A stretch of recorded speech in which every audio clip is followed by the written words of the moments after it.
বহরমপুরের ৪৯পাড়া অঞ্চলের উপরিডিহা এলাকায় ছড়িয়েছে তীব্র আতঙ্ক। গত কয়েক রাতে পরপর ছাগল নিখোঁজ হয়ে যাওয়ার ঘটনায় স্তম্ভিত গ্রামবাসীরা। অভিযোগ, রাতের অন্ধকারে বাড়ি থেকে হঠাৎ গায়েব হয়ে যাচ্ছে ছাগল, পড়ে থাকছে কেবল মুখমণ্ডলের হাড়। এ পর্যন্ত প্রায় ৫টির অধিক ছাগল রহস্যজনকভাবে হারিয়ে গেছে বলেই দাবি স্থানীয়দের। গ্রামবাসীর অনুমান, কোনো অচেনা বন্য পশু মাঝরাতে হানা দিচ্ছে এলাকায়। তবে আসল কারণ এখনও স্পষ্ট নয়। ঘটনাকে কেন্দ্র করে ভয় ও আতঙ্ক ছড়িয়ে পড়েছে গোটা এলাকায়। পরিস্থিতি এমন দাঁড়িয়েছে যে স্থানীয়রা এখন রাত জেগে পাহারা দিচ্ছেন, যাতে ছাগলগুলোকে রক্ষা করা যায়। কে বা কি এর পিছনে রয়েছে তা বোঝা যায়। এই রহস্যজনক ঘটনায় গ্রামবাসীরা প্রশাসনের দৃষ্টি আকর্ষণ করেছে।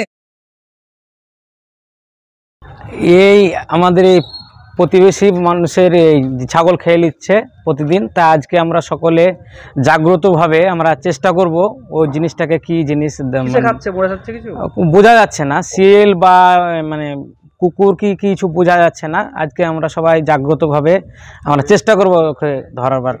কয়দিন থেকে হচ্ছে? আজ 15 দিন থেকে হচ্ছে, 10-15 দিন থেকে মানে এইভাবে হচ্ছে। 5খানা অলরেডি খবর হয়ে গেছে, 5খানা ছাগল খেয়ে নিয়েছে। হ্যাঁ হ্যাঁ, মানে একদিন খেয়ে আবার 2 দিন গ্যাপ রাখছে, বা প্রতিদিন এদিকে যেরকম কাল পরশু খেয়েছে, কালো খেয়ে নিচ্ছে নাকি অর্ধেক কিছু ওই মাথা রেখে দিচ্ছে, আর বাকি পুরো শরীরই খেয়ে নিচ্ছে। মাথার ওই মুখের দিক রেখে দিচ্ছে, বাকি সবই খেয়ে নিচ্ছে মোটামুটি।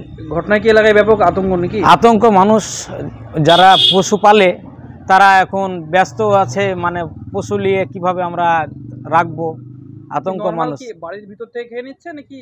বাড়ির ভিতর থেকে, আপনার ওই যে গোয়াল ঘরে রাখানো হয়। ভালোকে তালা মারা থাকছে না? তালা মারা থাকলেও হয়তো বাঁশের বেড়া থাকে, ওকে ভেঙে ঢুকে খেয়ে নিচ্ছে আর কি। আমরা শুনলাম বিগত দিন 10-15 থেকে পাড়ায় ছাগল খেয়ে নিচ্ছে। প্রায় 4-5-6টা ছাগল অলরেডি খেয়ে নিয়েছে। বাড়িতে ঢুকে ছাগল কিসের জন্য খেয়ে নিচ্ছে, তা আমরা চাই আজকে যেমন ছেলেপেলে নিয়ে গ্রামের মানুষ সবাই আমরা জেগে থাকবো, কেননা ওটা কিসে খাচ্ছে আমরা কিছু বুঝতে পারছি না এখন।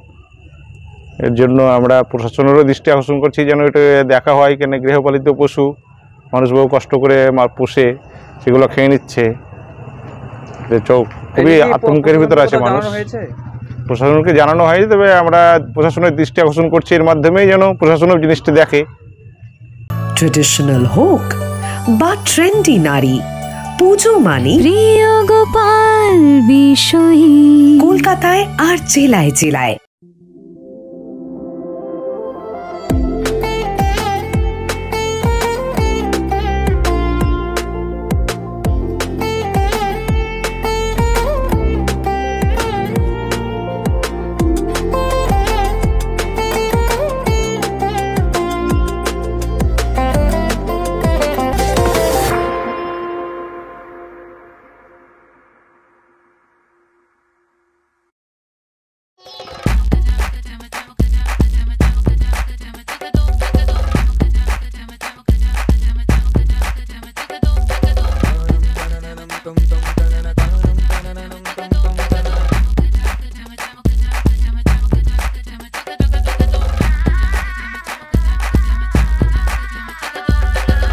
হোম অ্যাপ্লায়েন্সে যত জিনিস আছে সবই পাচ্ছেন খুবই কমের মধ্যে। এখন 60% অফ চলছে। নয়ারটি গৌরীপুর চৌমাথা এটা পড়ছে, কেসি লাইট হাউস আছে।